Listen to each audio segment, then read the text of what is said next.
तुम्हारा रहनुमा कहाँ चला गया जिस पर तुम ईमान लाए थे। आओ मेरी बात मानो, ये पत्थर। हाँ, ये अच्छी बात है। हम इन पत्थरों के सामने बैठकर उनका जिक्र किया करेंगे। अरे गजब, तंदूर से पानी निकल रहा है। सब लोग जल्दी भागो, नूह की कश्ती की तरफ दौड़ो। अल्लाह का अज़ाब आ रहा।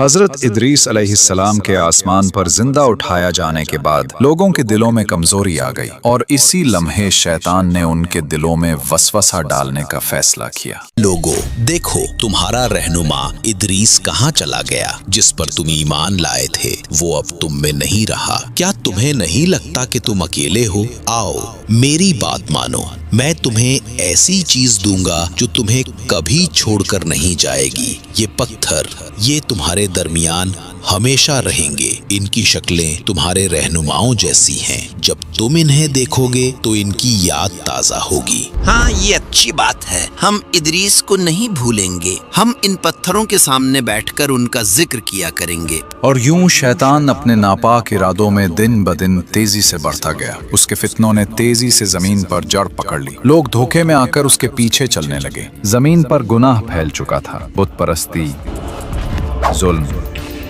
फहाशी, इंसान अपने रब को भूल चुके थे। तब अल्लाह ने नूह अलैहिस्सलाम को नबी बनाकर भेजा। और बेशक हमने नूह को उनकी कौम की तरफ भेजा तो वो उनमें बिलवास्ता 1000 साल से 50 बरस कम रहे। फिर उन पर तूफान ने आ लिया जबकि वो जालिम थे। नूह अलैहिस्सलाम 950 साल कौम को समझाते रहे, ऐ मेरी कौम, मैं तुम्हारे लिए एक खुला हुआ डराने वाला हूँ। अल्लाह की इबादत करो, उसके सिवा किसी को शरीक न ठहराओ। अगर तुम ईमान ले आओगे तो अल्लाह तुम्हारे गुनाह माफ करेगा और तुम्हें एक मुकर्ररा वक्त तक मोहलत देगा। मगर वो ना माने, बल्कि मजाक उड़ाते रहे। ए नूह, क्या तू हमारे बुतों से दुश्मनी रखता है? तुम तो सिर्फ हम में से एक फकीर इंसान है। क्या हम तुझे पागल समझें? ऐ मेरी कौम, अल्लाह से डरो, उसकी तरफ पलट आओ। वो तुम्हें आसमान से बारिश देगा, तुम्हारी ताकत को बढ़ाएगा और तुम्हें इज्जत देगा। ए नूह, अगर वाकई तुम अल्लाह के नबी हो तो वो अजाब ले आओ जिसकी तुम बात करते हो। हम तुम पर हरगिज ईमान नहीं लाएंगे। देखो तो ये हमें अल्लाह के अजाब से डराता है। ये नूह पागल हो गया है। बस करो, अगर तुम बाज ना आए तो हम तुम्हें पत्थरों से मार डालेंगे। नूह ने कहा, ऐ मेरी कौम, मैं तुम्हारे लिए साफ साफ डराने वाला हूँ। अल्लाह की इबादत करो, उससे डरो और मेरी इताअत करो। वो तुम्हारे गुनाहों को बख्श देगा और तुम्हें एक मुकर्ररा वक्त तक मोहलत देगा। नूह अलैहिस्सलाम 950 साल कौम को समझाते रहे, दिन रात, छुपकर, अलानिया, मगर वो ना माने, बल्कि मजाक उड़ाते रहे। मगर हजरत नूह अलैहिस्सलाम लोगों को बार बार अल्लाह की तरफ बुलाते रहे, मगर लोग मुसलसल इनकार करते रहे। जब हजरत नूह अलैहिस्सलाम को यकीन हो गया कि ये लोग ईमान नहीं लाएंगे तो आपने अल्लाह के हुजूर उनके लिए बद दुआ की। ऐ मेरे रब, मैंने अपनी कौम को दिन रात बुलाया, मैंने खुलेआम और पोशीदा दावत दी, मगर उन्होंने अपने कानों में उंगलियां ठूंस ली, कपड़े ओढ़ लिए और हक से मुंह मोड़ लिया। और नूह ने कहा, ऐ मेरे रब, जमीन पर काफिरों में से किसी को न छोड़। बेशक अगर तू उन्हें छोड़ देगा तो ये तेरे बंदों को गुमराह करेंगे और सिवाय बदकार और काफिर के किसी को जन्म नहीं देंगे। अल्लाह ताला ने हजरत नूह अलैहिस्सलाम को अपनी कौम पर आने वाले अजाब के बारे में बताया और उन्हें एक अजीम कश्ती बनाने का हुक्म दिया। और नूह को वही की गई कि अब तेरी कौम में से कोई ईमान नहीं लाएगा सिवाय उनके जो ईमान ला चुके हैं। बस उनके अमाल पर गम न कर और हम हमारी निगरानी और वही के मुताबिक एक कश्ती बना। और जालिमों के बारे में मुझसे बात न करना, वो जरूर ज़र्क होने वाले हैं। हजरत नूह अलैहिस्सलाम ने अल्लाह के हुक्म के मुताबिक उसी के निगरानी में काम शुरू किया। कश्ती के लिए सबसे पहले सागवान नामी दरख्त के बीज बोए गए, जिसकी लकड़ी बहुत मजबूत और पायदार होती है। ये दरख्त तकरीबन 100 साल में जवान हुआ, फिर उसे काटकर तैयारी के लिए इस्तेमाल किया गया। हजरत नूह अलैहिस्सलाम जब कश्ती बना रहे थे तो कौम के सरदार उन पर हंसते और मजाक और कहते थे, वाह नूह, अब तुम बूढ़े हो गए हो, सहरा में कश्ती बना रहे हो। क्या यहाँ कोई दरिया है?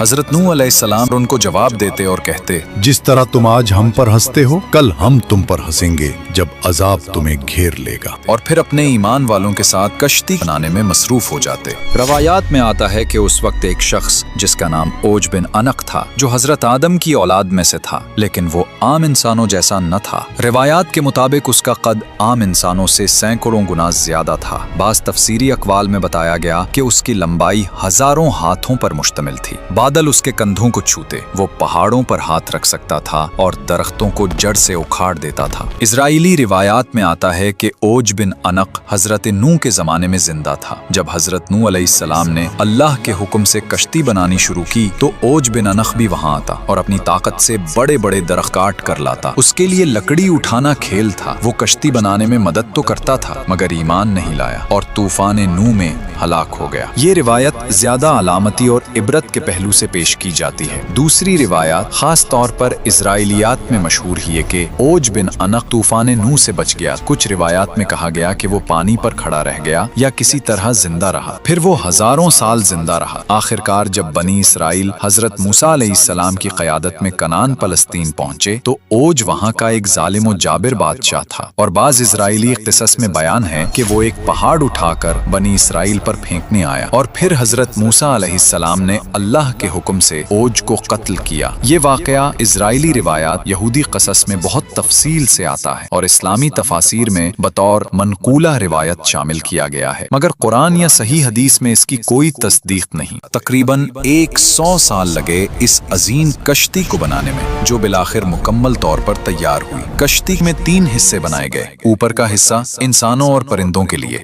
दरमियाना हिस्सा आम जानवरों के लिए, नीचे का हिस्सा दरिंदों के लिए। हजरत नूह अलैहिस्सलाम ने अल्लाह के हुक्म के मुताबिक कश्ती तैयार की ताकि अजाब के वक्त ईमान वाले महफूज रहें और अल्लाह की नेमत से निजात पाएं। ऐ मेरी उम्मत सुनो, मेरी बात गौर से सुनो। अल्लाह ताला ने काफिरों को बहुत मोहलत दी थी, लेकिन अब उनके पास कोई मोहलत बाकी नहीं रही। याद रखो, ये कश्ती जो हम अल्लाह के हुक्म से बनाया है, ईमान वालों के लिए पनाह है। जो इसमें सवार होगा वही जिंदा बचेगा और जो सवार ना हुआ वो डूब जाएगा। तुम जान लो, जब बड़ी निशानी जाहिर होगी और इस तंदूर से पानी निकलेगा तो वही वक्त होगा अजाब के आगाज का। बस फौरन इस कश्ती में सवार हो जाना, क्योंकि फिर अल्लाह का अजाब शुरू होगा और अल्लाह के करम से ईमान वाले बचा लिए जाएंगे। और फिर वो दिन आ पहुंचा जिसका वादा किया गया था। गांव के एक पुराने तंदूर से अचानक पानी उबलने लगा। लोग घबराहट में एक दूसरे को देखने लगे। उनके चेहरों पर खौफ और हैरत छा गया। वो पुकारने लगे, हाय गजब, ये वही निशानी है जिसका नूह हमें बताता रहा था। सब लोग जल्दी भागो। नूह की कश्ती की तरफ दौड़ो। अल्लाह का अजाब आ रहा है। और यूं गांव में शोर मच गया। लोग एक दूसरे को धकेलते हुए भागे और चीखने लगे, दौड़ो, नूह की कश्ती की तरफ दौड़ो, अल्लाह का अजाब आ गया है। फिर अल्लाह के हुक्म से हर जानवर की नरो मादा जोड़ी हजरत नूह अलैहिस्सलाम की कश्ती में आ गई। गोया फितरत ने खुद रब का हुक्म मान लिया। फिर आसमान सियाह होने लगा, बादल गरजने लगे और मूसलाधार बारिश बरसने लगी। जमीन के शगाफों से भी पानी उबलने लगा। यूं लगता था जैसे आसमान और जमीन दोनों मिलकर पानी बरसा रहे हो। पानी तेजी से बिलोंग होने लगा। कच्चे घर और गलियां सब डूबने लगी। और फिर वो अजीम कश्ती नुमाया खड़ी थी जिसे बरसों की मेहनत से तैयार किया गया था। नूह के मानने वाले उनके पीछे पीछे कश्ती की सीढ़ियों पर चढ़ने लगे। उनके कदम जल्दी जल्दी बढ़ रहे थे। उनके होंठों पर दुआएं थीं और दिलों में खौफ भी और यकीन भी। और जब पानी हर तरफ फैल गया तो नूह के साथ ही उस कश्ती में सवार हो गए। और फिर वो वक्त भी आ गया जब कश्ती पानी पर तैरने लगे। पहले वो आहिस्ता आहिस्ता सतह आब पर हरकत करने लगे। फिर तेज लहरों ने उन्हें ऊपर उठा दिया। यूं लगता था जैसे जमीन का पूरा सीना पानी से उभर आया हो। इसी घड़ी में नूह का एक बेटा जो नाफरमान था पहाड़ की तरफ भाग खड़ा हुआ। नूह ने उसको आवाज दी, ऐ मेरे बेटे, हमारे साथ सवार हो जा, कश्ती में आ जा ताकि तू बच जाए। मगर उसने इनकार किया और कहा, मैं किसी पहाड़ की चोटी पर पनाह लूंगा, वो मुझे पानी से बचा लेगा। नूह ने फरमाया, आज अल्लाह के हुक्म से कोई चीज बचाने वाली नहीं, वाए उसके जिस पर वो रहम करे।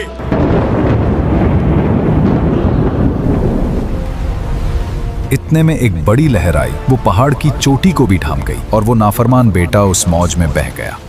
नूह अलैहिस्सलाम का दिल टूट गया, मगर अल्लाह का फैसला अटल था। اسرائیلی روایات کے مطابق اوج بن انق اس پانی میں کھڑا رہا۔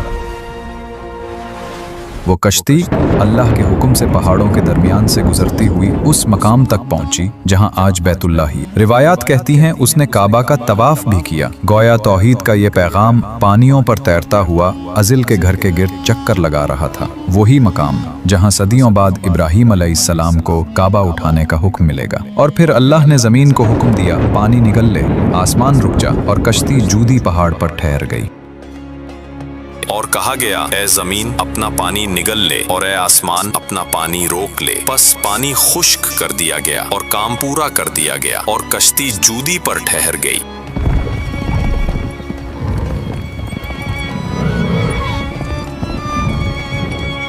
حضرت نوح علیہ السلام اور مومنین شکرانے کے سجدے میں جھک گئے ہیں۔ سبحان اللہ، یہ تیرے وعدے کی سچائی ہے اے میرے رب۔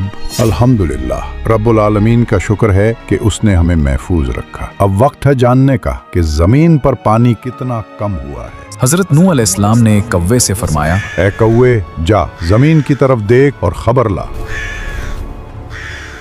کوا اڑا مگر وہ واپس نہ آیا، وہ مردار پر جا بیٹھا، زمین کی خبر نہ لا سکا۔ پھر حضرت نوح علیہ السلام نے ایک کبوتر سے فرمایا، اے کبوتر تو جا اور دیکھ کہ زمین خشک ہوئی یا نہیں۔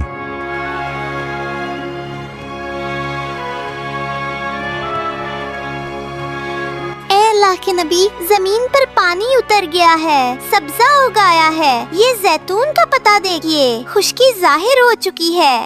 یہ تھی وہ خوشخبری جو اللہ نے اپنے نبی کو دی۔ زمین نے زندگی کا سانس لیا، پانی نیچے چلا گیا اور اللہ کی رحمت نے ایک نئی ابتدا کا اعلان کیا۔ یا اللہ، اے سب سے بڑا محسن، تو نے اپنی رحمت سے ہمیں اس ہولناک طوفان سے نجات دی۔ تو نے زمین کو نئی زندگی عطا کی اور ہمیں اس پر بسنے کا موقع دیا۔ بے شک ساری تعریفیں تیرے ہی لیے ہیں۔ جب حضرت نوح علیہ السلام نے کوے کو روانہ کیا، وہ مردار پر جا بیٹھا اور لوٹ کر کوئی خبر نہ لایا۔ اسی نافرمانی اور بے وفائی کی وجہ سے کوا آج تک انسانوں سے دور اور اجنبی سا رہتا ہے۔ وہ کبھی وفادار پرندوں میں شمار نہ ہو سکا، لیکن جب کبوتر کو بھیجا گیا وہ خوشخبری لے کر لوٹا، زیتون کا پتا چونچ میں لیے، امن اور امید کا پیغام بن کر۔ اسی لیے کبوتر کو ہمیشہ سے محبت، وفاداری اور امن کا نشان مانا گیا ہے۔ انسانوں نے اسے اپنا قریب ترین ساتھی سمجھا اور کبوتر کا ذکر ہر دور میں سکون، صفائی اور امن کے استعارے کے طور پر کیا جانے لگا۔ اے ایمان والو، اپنے رب اللہ کا شکر ادا کرو جس نے ہمیں اپنی بے پایہ رحمت سے اس عظیم طوفان کی ہلاکت سے بچایا اور ظالم کافروں سے نجات دی۔ آج زمین پر زندگی کا ایک نیا آغاز ہو رہا ہے، ایک نئی تاریخ رقم ہو رہی ہے۔ پس اللہ سے ڈرتے رہو اور ہمیشہ اس کے احکام پر قائم رہو۔ زمین پر عدل و انصاف کو قائم کرو اور توحید کے چراغ کو روشن رکھو۔ اپنی نسلوں کو ایمان کی روشنی سکھاؤ، انہیں اللہ کی بندگی اور فرمان برداری کی راہ پر چلاؤ اور انہیں فساد، شرک اور ظلم سے بچاؤ۔ یاد رکھو، یہ نجات اللہ کی عظیم نعمت ہے، یہ اس کی رحمت اور کرم کا واضح نشان ہے۔ اس نعمت کو کبھی نہ بھولو اور ہمیشہ اپنے دلوں اور اعمال میں اللہ کی یاد کو زندہ رکھو، کیونکہ کامیابی صرف ان کے لیے ہے جو شکر گزار رہتے ہیں اور اپنے رب کے فرمان پر ڈٹے رہتے ہیں۔